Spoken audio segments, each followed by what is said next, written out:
Okay, welcome and good afternoon and good evening. Welcome to the Multicultural Open House's Native American Cultural Center Open House. You're welcome to use the chat if you need to contact a panelist or a Q&A box at the bottom of the screen to ask questions throughout the open house. If we don't get to your question, feel free to reach out to us after directly to the NACC or to the admissions office. Just a reminder, this session is being recorded and will be shared after the meeting on the website. At this time, I would like to introduce the Assistant Director of the Native American Cultural Center, Diana Anko Engadet.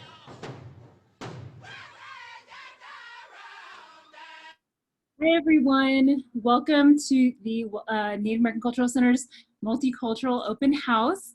My name is Diana Anko Engadet. She'e Diana Anko Engadet yin shia, she'e lukat dana en nishla, na apat san namana, she'e tretini dishe na kongi gai gura, she'e tsabi insas guidant na sha.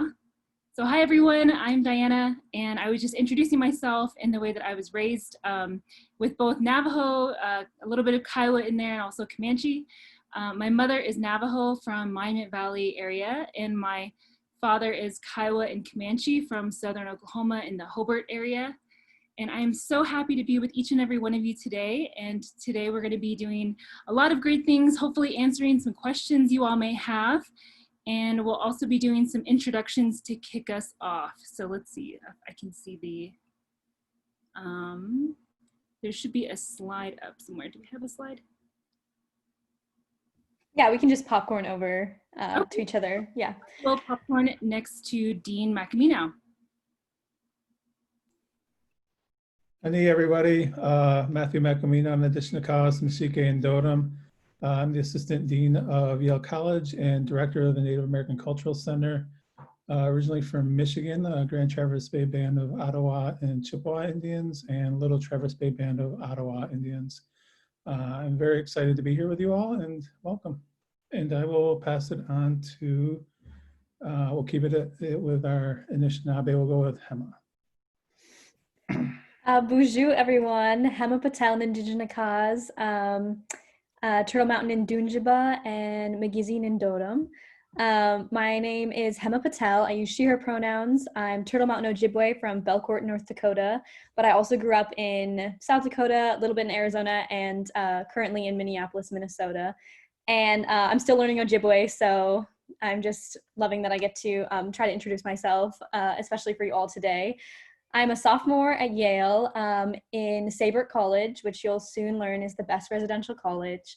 And I'm an undecided major, still figuring things out. And I'm a house staff worker at the Native American Cultural Center, and just so excited to be here with my two lovely friends. And so I'll pass it right over to Alex.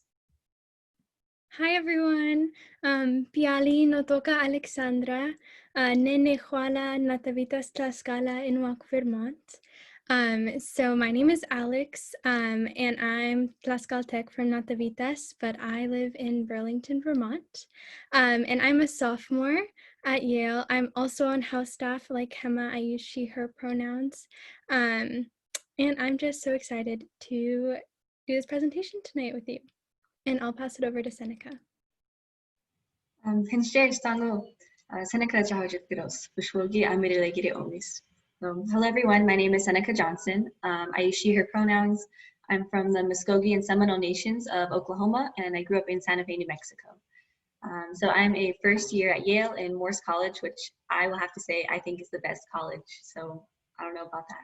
But yeah, as my prospective majors are political science and ethnicity, race, and migration. Of course, I'm still thinking about it though. And yeah, I'm just really, really happy to be here. All right, so I think we're gonna kick things off with the Kahoot.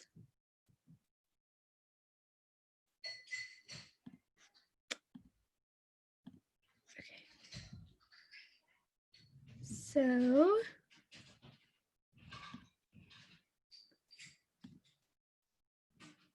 here is the link. You guys can search Kahoot up in your browsers.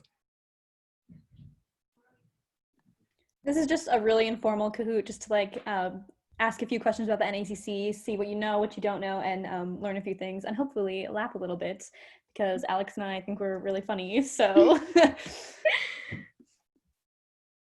Okay, and then I'm gonna go set it up so that you guys can have the game pin.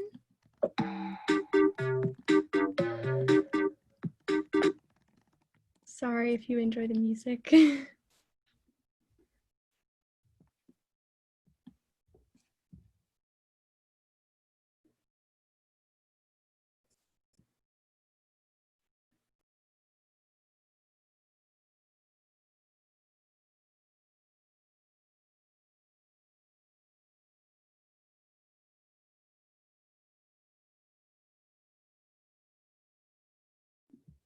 Oh my goodness, we see so many participants.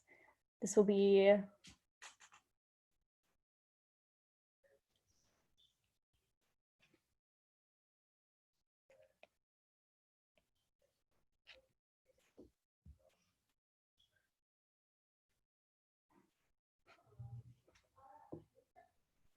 and if anyone's having trouble finding the link, you can just Google Kahoot and it should come right up.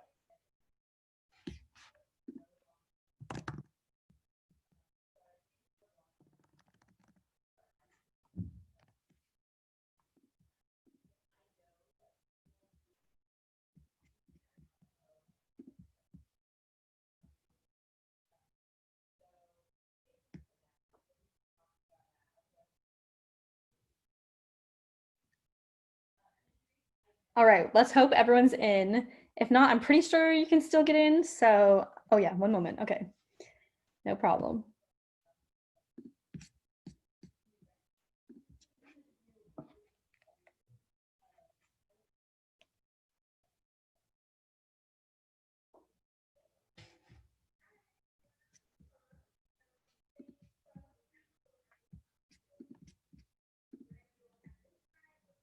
Anybody else having any trouble, or should we just get right into it?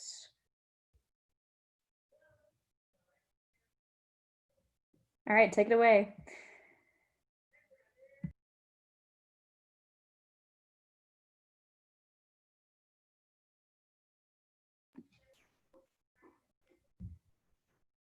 So your first question is, what does the NACC stand for? And I hope this was clear in all the promotional materials, but I guess we'll see. Oh, very good. Yay! And I would like to shout out my little sister, Scarlett, who helped come up with some of the incorrect options. Oh, wow, okay. And just know you get more points the quicker you respond. I think that's how it works.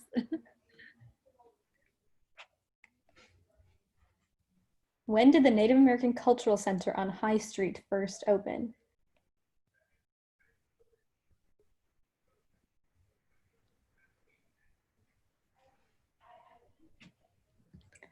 Yeah, so this one comes a bit of a shock sometimes because seems like we've been in the physical space for longer, but the actual like house just opened in 2013. And just to be clear about that, the history of the house specifically, for those of you who don't know, it's a long time coming, and it had a lot to do with previous work that occurred on the Yale campus with the Yale African American Cultural Center really kicking it off. So we really owe a lot of that credit to previous labor that's been done by a lot of the other communities on campus.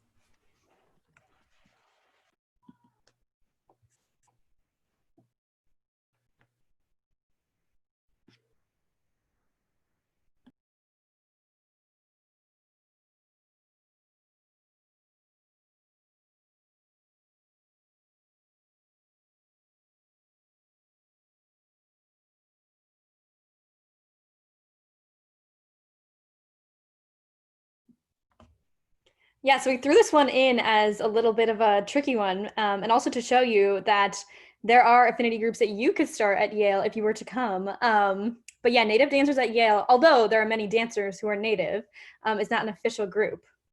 And the Association of Native Americans at Yale is like our general Native group. And then we also have Red Territory, which is the drum group. And that's the playlist that we played at the beginning.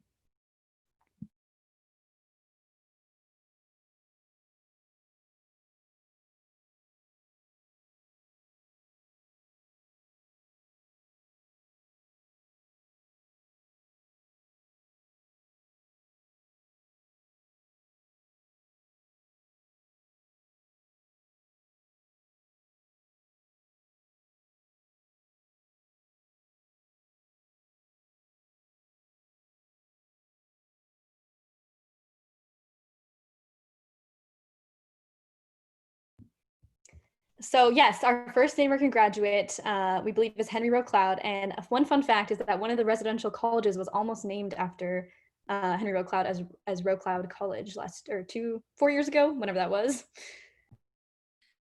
Henry Rowe Cloud is definitely a person that we celebrate a lot within our community.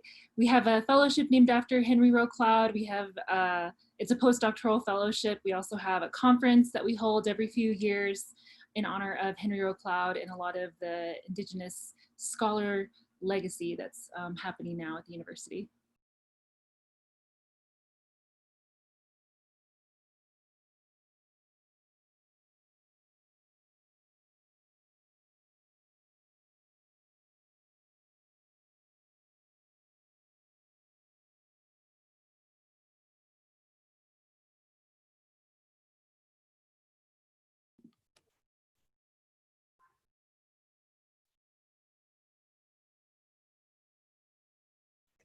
Yes, so like we were talking about earlier, the physical space opened, the actual house dedicated just to the Native American Cultural Center opened in 2013. But before that, we were located in the attic of the AACC, a still vibrant community, but just that's why we call it the NACC.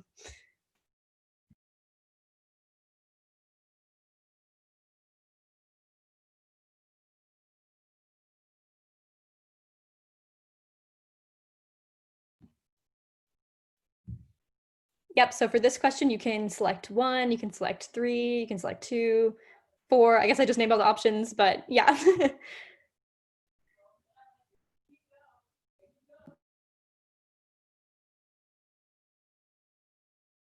And that's a picture of us at the NACC like holiday party where we all gathered and we had like a gifts and stuff, and it was a really good time.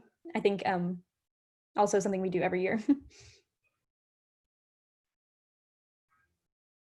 Yeah, so we actually do all these things at the NACC. So you were all right, no matter how many you chose.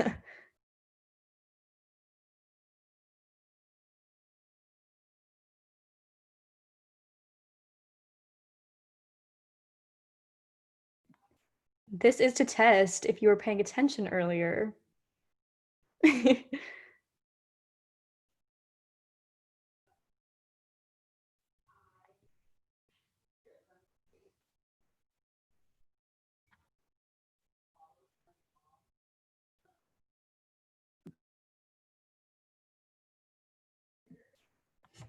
Very good. Also Multiselect. Diana, the assistant dean, has so many different roles, and I should have added on their friend because she's definitely a friend to a lot of us who work at the center or just hang out around there. Quick shout out to those 4 people who thought I was a TikTok star. Hey, that's funny. I don't even have TikTok.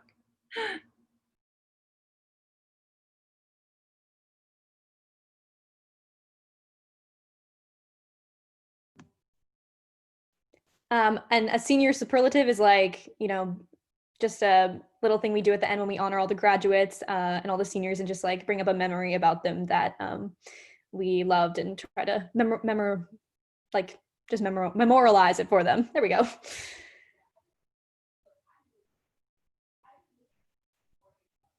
We kind of thought people would gravitate to that fry bread one, and we put that in there because I'm pretty sure one of you is the next most likely to be the fastest fry bread eater at Yale.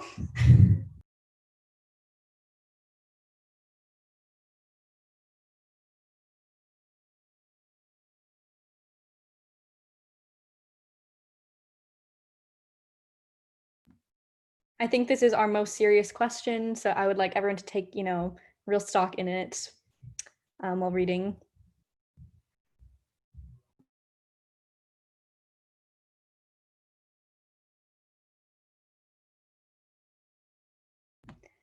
Yes, so anyone can go to the NACC, anyone at all, but I will say we do have some members who actually can recite the entire screenplay, I'm pretty sure, of the first Twilight movie.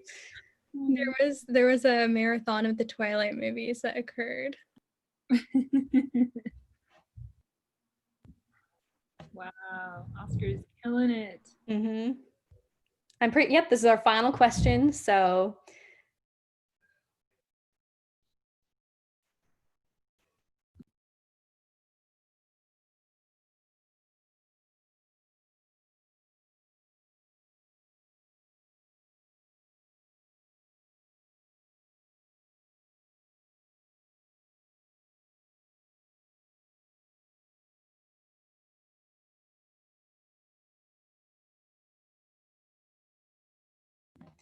All right. Yes. So we were we wanted this to be kind of engaging. So we kicked it off with Kahoot, and I guess now we will see our podium.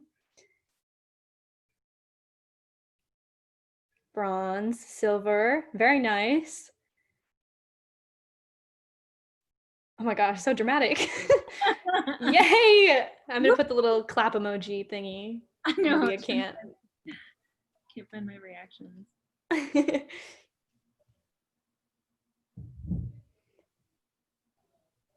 So thank you so much for playing that with us. Yeah, that was just kind of an interactive way to kick things off. And now, also thank you to Alex for facilitating that.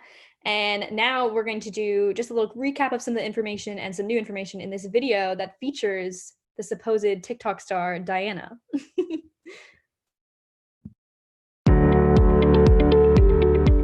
Hello and welcome to the Native American Cultural Center's YouTube channel. Today we're going to be doing a general overview of the NACC. We'll be going over the history, leadership, community highlights, as well as some major events we do throughout the year. We're also going to talk about ways that you can engage with us even if you're not on campus. So I'll try to include some timestamps here on the side. So if you want to jump through various topics, go ahead. And let's go ahead and get started.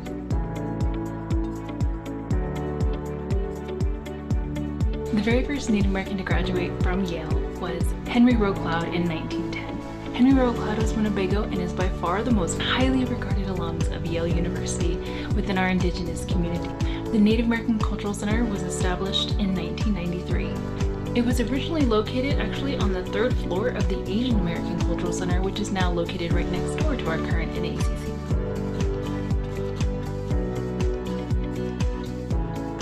Now that you know of the NACC, we can talk about the current leadership so that you can get to know us a little bit better.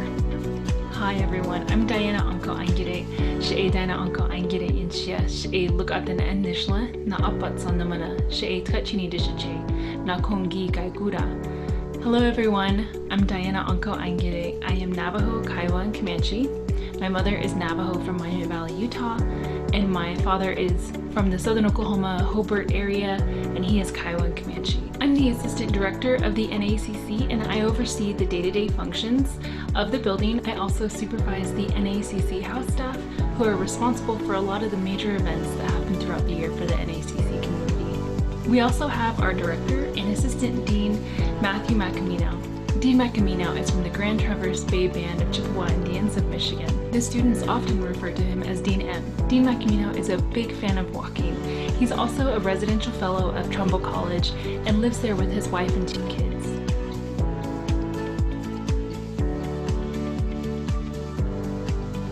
All right, I want to talk about a few amazing community highlights that we had this past year. The first event I want to highlight is the Yale Indigenous Arts Night. This event included so many partners like the Yale University Art Gallery and the Yale Repertory Theater and so many more. The first reason why I feel like this is a really important event is because it was highlighting one of our historic exhibitions at the UAG, the Yale University Art Gallery, which was also curated by 3 of our Yale alums, Katie McCleary, Joseph Zordon, and Leah Tristanian, who were very active within our NACC community. Their exhibit was called Place, Nations, Generations, Beings. At the same time, we also had a play happening at the Yale Repertory Theater in the spring of 2020 called Minnehatta. This play was written by playwright and lawyer Mary Catherine Nagel. That was both written and casted with Indigenous people. Finally, this event allowed us to highlight one of our local catering companies, Sly Fox Den, that is owned by Wampanoag chef Sherry Pocknet. I want to highlight some exciting statistics that you all might be interested in. With the Yale Indigenous community, we have roughly 150 students scattered throughout our Yale College, undergrad, and graduate and professional schools. We also have over 40 tribal nations represented, and that's just a rough estimate. We definitely probably have more, and we love to highlight them within our Wall of Nations. It's also very important to note that every year our freshman class gets bigger and bigger with our Indigenous community, and we're so excited and hope that that will continue to grow.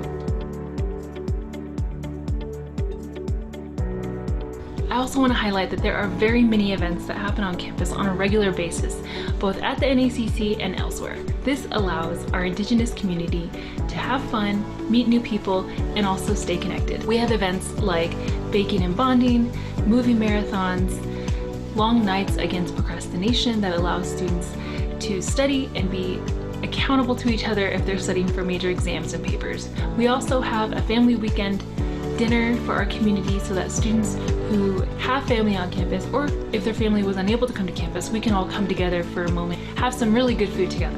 That is a picture of our most recent Christmas party with our students, faculty, and community members.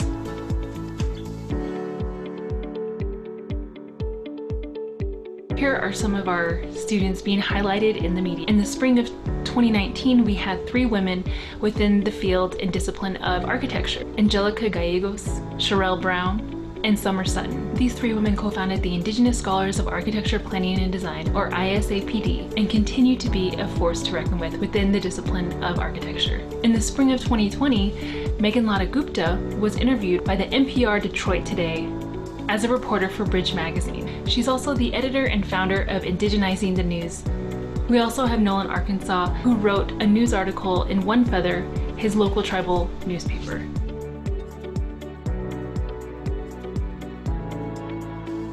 So there are many ways that you can stay connected with us, even if you're not on campus. We of course have our Yale NACC Facebook that you are more than welcome to check out. We also have an Instagram that has a plethora of highlights and events. So if you would like to browse through previous events that happened, be sure to check out our Instagram.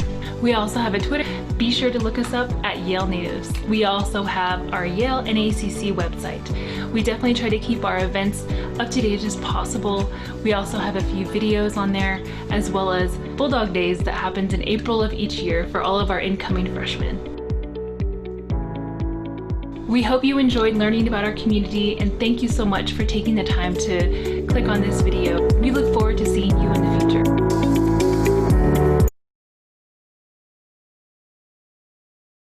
Yay, okay, that was great.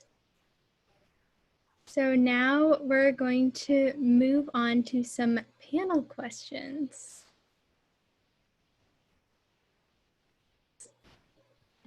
All right, so let's see, remind me of where are all the names of all the panelists. Let's see. It's just Seneca, Alex, and I, so we can. Okay. Seneca, Yeah. Alex, and Hema. All right. Oops. Am I going to be able to refer back to that one? Yes, and thank you, Maura. If you do have questions, please be sure to submit those questions through the Q&A chat box. And we should start. I can start with that first question. Okay. Yeah. So the first question was just, how do we hear about the NACC and what do we do within the NACC and outside the NACC? And I can start and then pass it along. So I heard about the NACC, I think, actually through the admissions office, like when I came to visit. I didn't really know it actually existed until then. So I came to visit and I was able to like go visit and the actual center and meet some really cool people. Yeah, and so then I accepted and decided to show up in the fall. And then in the fall, I applied to be a first-year liaison at the NACC and got the position. So I was able to like work on the house staff, and it was such a great opportunity for me to get involved with like more administrative duties and stuff. And then I also, that kind of springboarded, and I just, I'd like take naps at the NACC, like you saw in the Kahoot, or cooked at the NACC, met friends, joined some of the clubs at the center. And yeah, I mean, I definitely go there. When on campus, I went there at least, 3 times a week for sure, just to spend time in that space. And outside the NACC, I dabble, I guess. I really like to bead, so I make a lot of earrings just to ground myself. And I'm on like Yale's hip hop team. I try to get involved in some environmental organizations on campus and things like that, as like a general overview. So I'll just pass that general question over to Alex. All right, so I actually heard about the NACC in a bit of a different way.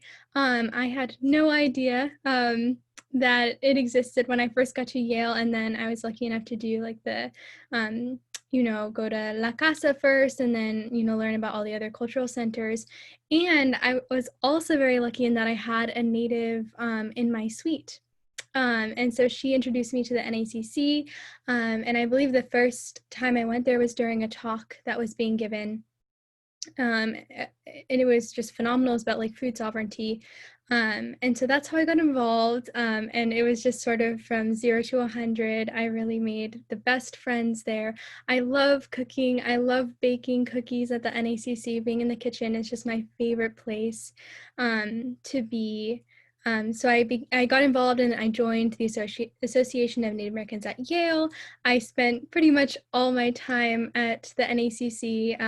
When I felt lonely or anything like that or homesick, I would go to the NACC.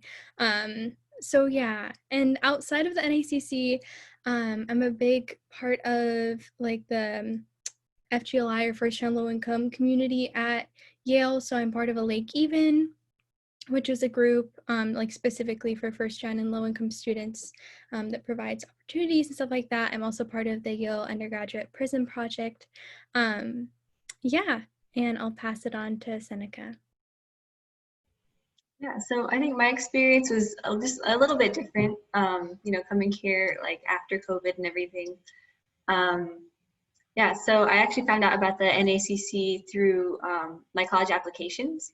Like when I kind of was starting to narrow down what schools I really wanted to go to and apply for, I kind of just looked to see like what the Indigenous communities would be like at every school and like, how active they were, how big they were, just kind of like what people were doing. And so there was lots and lots of social media stalking of the NACC on Instagram. So thank you to everyone who like keeps their Instagram going. That like saved senior me last year. But yeah, so I kind of just like looked up kind of what events they're doing from social media and everything like that. And I just kind of really liked the idea that like, there's a solid group of Native people at Yale who are like making their presence known, doing things like, I don't know, it just seems so cool. As far as how I'm involved with the NACC, I don't know, I pretty much just show up and get to know people and learn as much as I can. Most like, I think so far there's been like webinars and just different like talks to get to know people. And outside the NACC, as far as like what I do at Yale, I'm involved in some of the environmental groups, such as like the Endowment Justice Coalition, I guess some kind of general social justice ones like the First Years in Support of New Haven or the Civic Allyship Initiative. I'm also part of the Yale Undergraduate Prison Project that Alex mentioned, specifically for mourning our losses, about those who have lost their lives while incarcerated because of COVID. And then of course the Association of Native Americans at Yale. Yeah. Wonderful, thank you all so much. Okay, we have a few questions coming through, so let's get to the second question before we jump into those ones. Favorite memory about being Native at Yale thus far? Some of you kind of answered some of that, so you might be able to lean on some of the things you mentioned, but we'll start with Hema again. Sure. Oh my gosh, I have so many good memories. Some of them are on the Insta if you do feel like stalking. But one of my favorites is, all the cultural centers are pretty close to each other, so it's like really fun to bounce between the two. But one night, it was Diwali, so I was like celebrating with some of the South Asian students, and I was like all dressed up, and we had like this huge celebration at this hotel in New Haven. And then right after, I knew that the NACC was having like a Halloween party, so I like raced over and still was able to make that event. And like I think there were cookies, just like a really good time, fun, spooky games. So I just like love the duality, the way that everything is interwoven, and just like I'm able to make two amazing memories in one night. So yeah, that's probably one of my favorite memories. But seriously, there are so many. You will make so many. Yeah, and I guess I'll just pass in the same order over to Alex.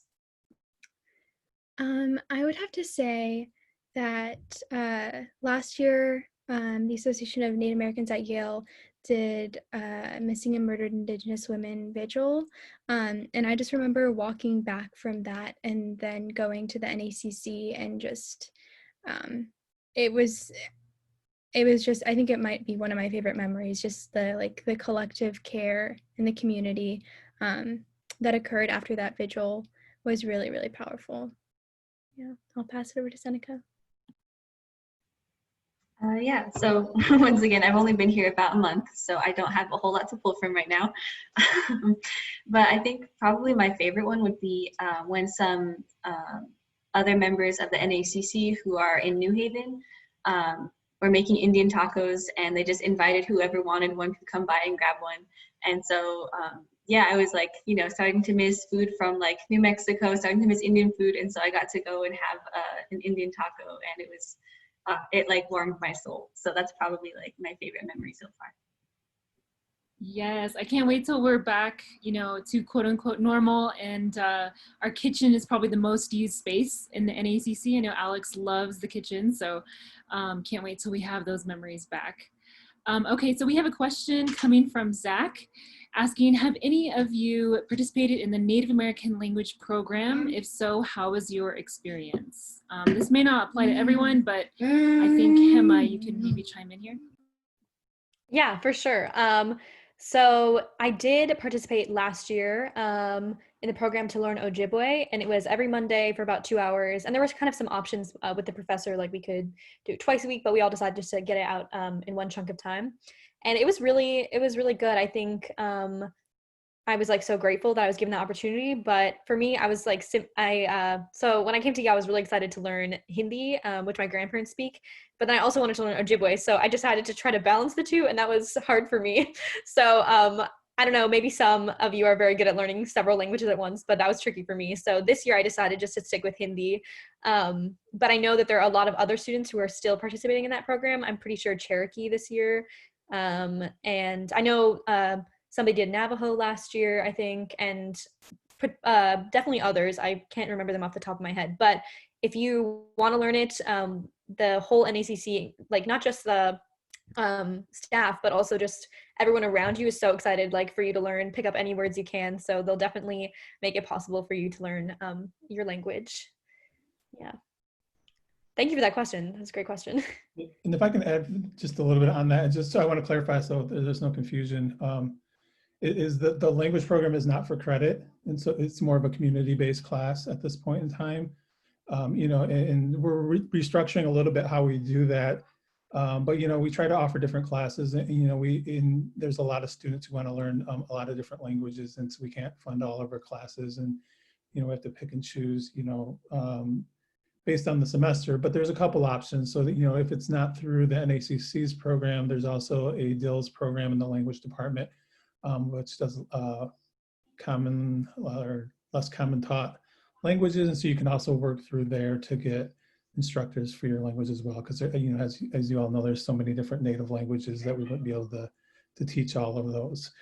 You know, and so we're working on that, and as part of the language requirement, and we're working some other things related to different level 5s and pass, and it's a little more technical at this point, right? But we're working on that. So if you do want to come here and you want to learn your language, you know, there are options and programs to be really supportive, and we're happy to do that. Thank you, Dr. Dr. Macamino. Sorry, I almost called you Dean Macamino too. Okay, and we have another really good question that we want to talk a little bit more about peer liaisons. And so for those of you who may not be familiar, peer liaisons are affiliated with all 4 of the cultural centers, as well as the LGBTQIA office. And I think there's another office that also has a peer liaison program. I'm forgetting it at the moment. But I wondered if any of the students wanted to talk a little bit more about their experience with peer liaisons. I can talk a little bit about my experience so far. So I don't know, having a peer liaison was super, super helpful for me, because, you know, I had no idea how to like pick classes, or like, you know, how to pick things that would go with my like prospective major, or, you know, what things are good for freshmen, what like, I don't know, I was just very overwhelmed at the beginning. But, you know, I got to talk a little bit to my like assigned peer liaison, who was able to just like, you know, suggest some classes to me, or just kind of like in general offer just a sense of like, you know, there are people here who can help you with these things. And it was just super nice. Like my peer liaison recommended a class that I'm taking this semester, which is ethnicity, race, and migration workshops.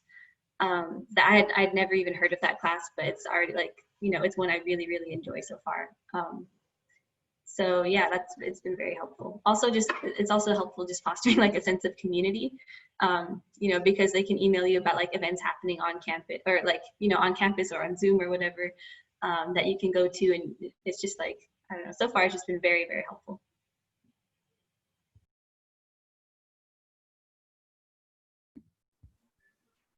Yeah, I was just gonna say thank you, Seneca. That was a great explanation.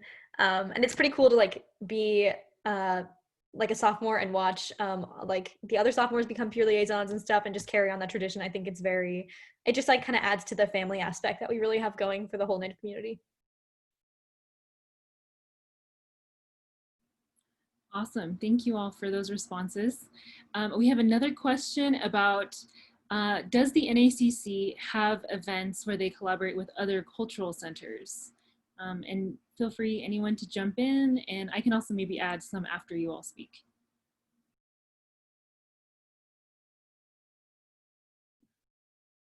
I can go, or maybe Alex. Do you have any that you want to say? I was just going to reference the one that you planned, so I think it'd probably be best if you went ahead and explained it. Yeah, I think definitely there are definitely some events that are between the two. I mean, just last week we had a Pacific Islander mixer that had representatives from the AAC, the Asian American Cultural Center there, as well. So we have some official events. There are talks between the two. There's definitely indigeneity, you know, across the globe. So we try to highlight that in all the cultural centers.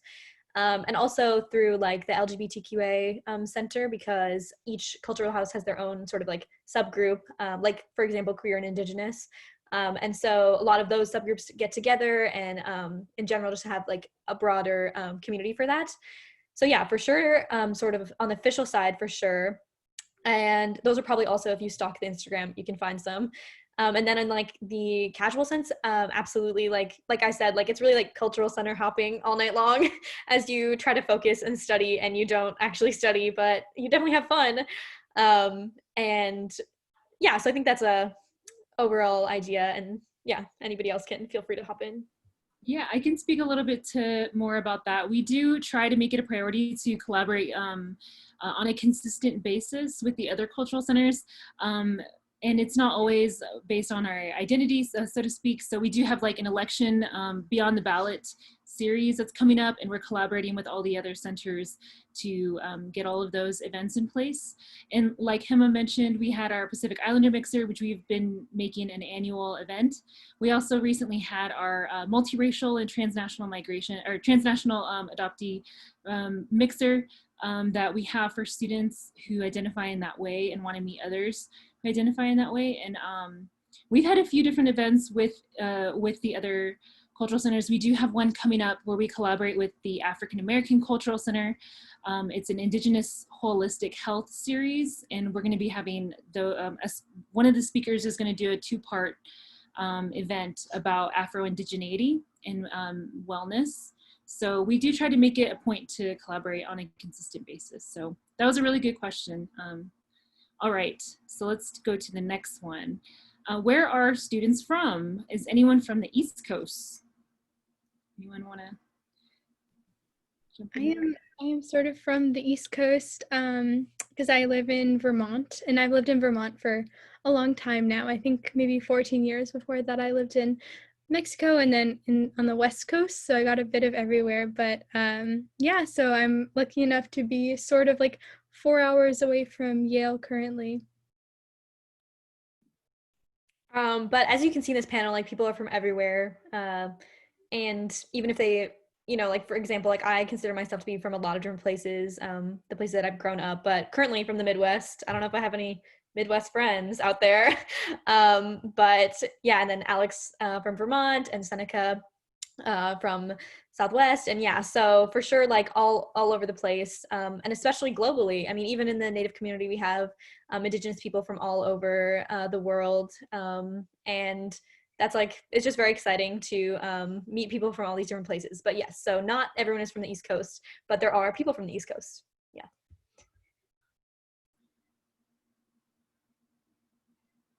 All right. Well, our next question, and This is definitely a representative more of the Yale College. I know that like Hema, Alex, and Seneca are all Yale College, so they're undergrad, but we do have students who are from different spaces who are in the graduate or professional programs at Yale. And the next question, it says, are Native Hawaiians included or is there a separate space? And unfortunately, they don't have their own specific space within the cultural centers, but we do find that a lot of our Native Hawaiian students have found themselves gradually going towards the NACC, but they kind of migrate back and forth between the AACC and the NACC. And so we definitely try to make sure that they can find a place for themselves in our space if they would like to share their culture there or celebrate their culture there, those kinds of things. But yeah, we definitely try to make sure that they're feeling connected, like with the Pacific Islander mixer that we recently had. Yeah, on that we are going to do more. Diana and I started last year, and we did the event, and we have a speaker here in November that we'll have as well. And there was an interest at the mixer to do a student group, which we're going to try to help go along. And it is a smaller group, but it's at the NACC we are small but mighty, and so the same thing with our Pacific Islander and Native Hawaiian students as well. And so we certainly welcome them, and they join us with an A and an NACC, but we also are open in providing that other space too. So. And I think they have in previous years also learned Native Hawaiian. Is that correct, Dean Macamino? Yes, not last year, but yeah, they're the instructor for that class is actually on site, I believe, in the medical school. I could be wrong on that. So actually, that class could, in theory, you could see your instructor in New Haven as opposed to the other ones online throughout. Yes. And just to add on to that, as a quick note, like you can see DNM's background is the conference room, which is in the NACC, and I'm pretty sure you can see the Native Hawaiian flag or one of them on the wall over there, which is our like wall of like nations. Yeah, and I know that we had a pretty strong Chamorro representation as well, especially within the law school. We had 2 Chamorro students who were pretty active within our community, and so we're always happy to see them. And I think their flag is represented in there as well. Okay, so how does the NACC connect to Native American organizations? So I know that at least with Alex and Hema, I don't know if you're involved, you want to talk a little bit more about your involvement with some clubs and organizations and how they like use the NACC or anything like that. Well, for the Yale Undergraduate Prison Project, I'm specifically on the Ending Solitary Confinement in Connecticut. And I found that being a part of the NACC and like constantly learning there only helped me in that project just because solitary confinement like disproportionately affects Native American people in the US.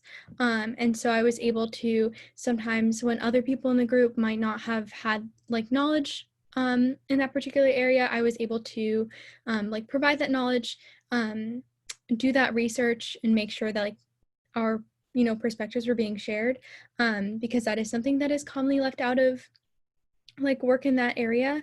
And also when the Native American Cultural Center was doing events like the Vigil, I was able to sort of go to Yup and be like, oh, can you like support us and do this and that?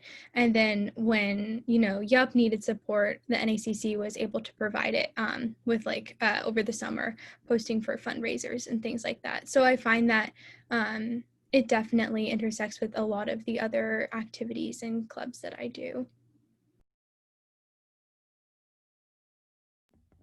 Yes, I totally agree with that. And that was a wonderful example of that. And then as far as like the organizations within the NACC, they're super interconnected. Like for example, we have the Associations of Natives at Yale meeting, and then like directly after, we all just go to the attic and drum for a bit. So it's definitely like a lot of the same groups of people or new ones coming in and out per each event or a meeting that week. Yeah. All right. I'm going to jump to one of the most recent questions because I'm interested to hear more about Seneca in this one. But it's a very basic question of why did you choose Yale? So out of all your options and your final thought, like process of just like clicking the select button, why did you choose Yale? Wow, big question. I don't know. I mean, you know, of course, has like the academics and everything, but I think that can be true of a lot of schools. And so I think main two reasons that I chose it were like one partially because of the Indigenous community here. Because, you know, I was looking at, you know, some of the other colleges that I'd been accepted to, and I just felt like, you know, there really weren't a lot of Indigenous people on campus, or if there were, that like the groups really weren't doing very much, at least that I could see from their social media. So nice job, social media team here. And so I just didn't really like feel that much of a connection because I don't know, at least for me, I went to like an entirely Indigenous middle school and high school, and I was like very afraid of like the culture shock, or of just, you know, not really being able to connect with, you know, my culture and the people I'm familiar with in the same way. And so, yeah, I think just like the Indigenous communities and how active they are was a big reason. Also, just that I think the people here in general are just super supportive. Like, I think you'll hear that from a lot of people that like you ask about Yale. It's just, I don't know, I think it's a very like supportive community, not like cutthroat, like you might have like misconceptions about. Like, people are very much just like want to help each other out, and are just very kind, at least in my experience so far. And yeah, I think those are kind of like the main reasons.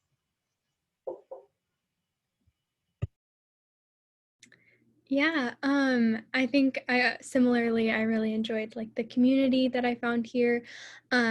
Also, I just loved when I visited the fact that students were so empowered, and that if they saw a change that they wanted to make in Yale, they actively, you know, went for it. And so that we have amazing student groups like, you know, Students Unite Now, NA is another one, who are just actively working to, you know, make it a university that is truly like working for its students and the community it resides in. Because New Haven is another amazing aspect. New Haven is beautiful. Fairhaven is beautiful. Another great reason to go to Yale, truly. Also, the financial aid is amazing. It gave me, I think, almost the best financial aid out of any other college. So that was definitely another factor for me. Similar reasons to both. And absolutely, Alex, to the New Haven and Fairhaven shout out. Definitely go see the city if you're able to. It's very special. I think one of the main reasons is I was just like, you know, talking with my aunties, like, what should I do, aunties, on both sides of my family, and they were just like, you know, this is a really great opportunity, and it seems like the communities there are so strong, and you can just learn. Not so like obviously you can learn from Yale, from the classes, but you can also learn so much from the people around you, and I think that's definitely true. And one of the reasons that I'm happiest that I chose Yale. All right, so we're almost getting closer to time, but I'll try to quickly answer a couple of these questions that I can, I know that I can speak to. Are there any other nearby Native American communities outside of Yale? And yes, there are, and we definitely try to keep a strong bridge of communication between us and the Mohegan community. We do use their spaces and their facilities for our senior graduation or our graduate professional students. We come together and celebrate them with the ceremony at the end of each year. Unfortunately, we weren't able to do it this year, but we plan to do that in years ahead, given the safety of the nation. And so we definitely try to keep connection with them. I've attended a few of their events. I try to make sure that I'm connected with what's going on with their communities. We also have the Connecticut Indian Council, which is connected with the Rhode Island Indian Council and the New York Indian Council. And we've made a lot of communication with them and getting them connected with students as well. And they actually have an office. They just emailed us today, letting us know that they're going to be opening a office like 20 minutes south of Yale. So we're hoping to be more in communication with them as we go forward.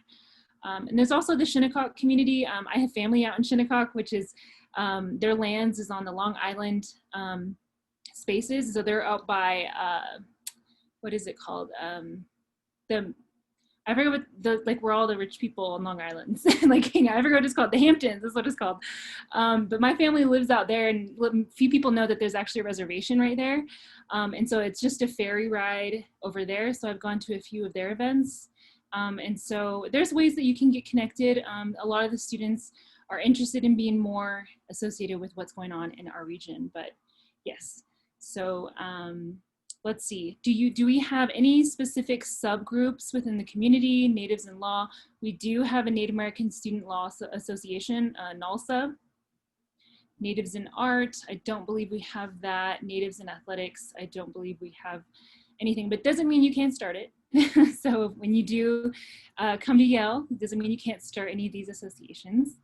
And then one last question before we start to kind of close out was, what's something you wish everyone knew about the NACC? So I'll turn that back over to our student panelists. What's something you wish everyone knew?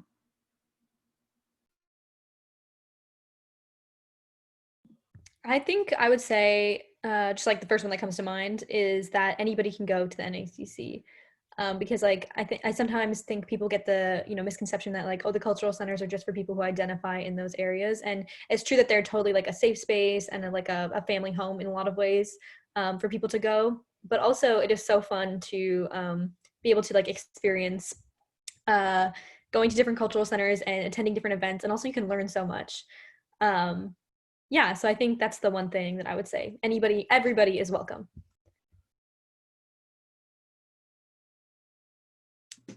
I think that I would just say that, there are so many different like facets to the NACC, and it's a place that you can go for so many different things. Like I'm involved with queer and Indigenous.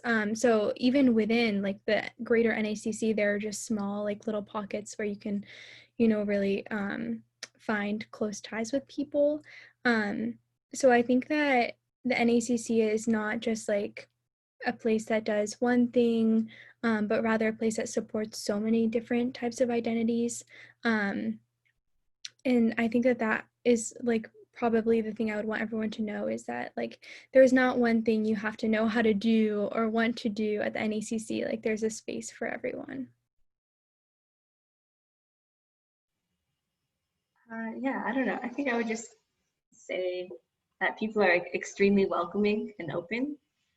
Like again, this touches on like both of the things that you guys have said, but I feel like you can kind of go there with, at least I say there as in the online space that I've been going to, but really you can go there for like a lot of different resources are available for like whatever you are interested in, or if you just want to like get to know a little bit more about a certain like topic or a certain like subject, or you just want to get to know people better. Like there's just a lot of different ways that can happen, and there's usually like, even if someone doesn't know something, I think they'd be willing to connect you with someone who does, like that kind of thing. So just that it's very welcoming and open. And I think one thing I would probably add, and it looks like Dean M is also going to chime in right after me, is the reason why I felt like I chose, when I accepted my position here at Yale, was that I learned that not only my actual job was the result of student activism, but just even how far Yale has come with the communities they have built for themselves, because a few decades ago, these communities didn't always exist. And it's been amazing to hear and learn the history of activism and the way that the students have used their voice and their power to make change on campus has really been inspiring. And so, I mean, even on my hiring committee, I had students on my committee, which meant they knew their voices were very important, and they knew they wanted to hire the right people to lead their community. And so I just wanted to mention that. That was like, as soon as I saw that, which I've never seen before in my experience, I was just like, okay, if they offer me the job, I'm going. So that's all I'll add, and I'll pass it to Dean M. Yeah, that's a great question. And really what everybody said, I think there's a couple of things, but really it's the people. And I know that's might be a cliche answer, but it's definitely not a cliche feeling that we have, right? And the people are so as Diana said, inspiring and motivated and passionate about what they're doing. And it's not just one thing, right? It could be the art, it could be beading, it could be language, you know, food sustainability. Like people are so passionate about what they're doing, and it's not just about talking about it, it's about doing something about it and writing about it and programs and being involved. And then when you're around that all the time, right, you can't help but yourself want to do stuff as well and find your passion and find what you like to do. And people are so supportive. It's incredible. You know, one of the things we didn't talk about was cultural connections, which Emma was one of our counselors, and, you know, pre-orientation program that we run. But the student, it's a, you know, it's a program you would come before orientation, but it's just so supportive. And it's hard to explain until you're there, until people are just cheering you on. And it doesn't matter what you say. It could be the worst singer ever, and the applause will be like crazy, or like you're the best singer ever, because you are the best singer ever. You know, so I think that's the thing. And you probably get that at other places, but I know you can get it here. I just want to quickly shout out that I dropped all the social media in the chat. So definitely, like Seneca said, like stalking the NACC is like a wonderful pastime. Please take it up. And yeah, you can also DM any questions. Like we're the ones who are going to answer them, just like we are here. So especially if we didn't get to your question, make sure that you DM it. Or if you don't have Instagram, like Twitter, Facebook, YouTube, on our website are a bunch of emails. Like literally, we all have the time and want to answer any questions, or just like at whatever. So just reach out to us. We want to hear from you.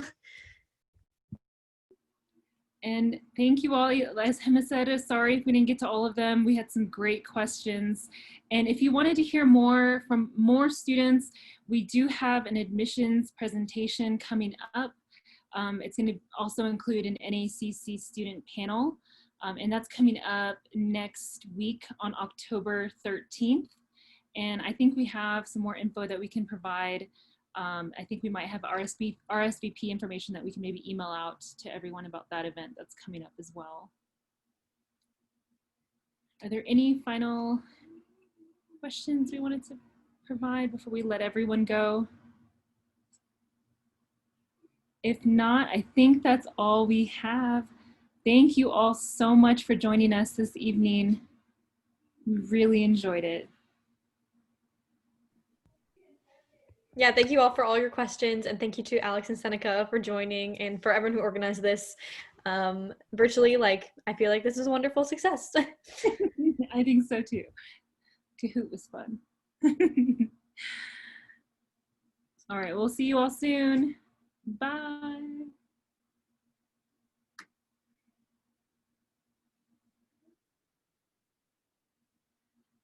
Okay, should we stop the record? I'm not sure who hit record.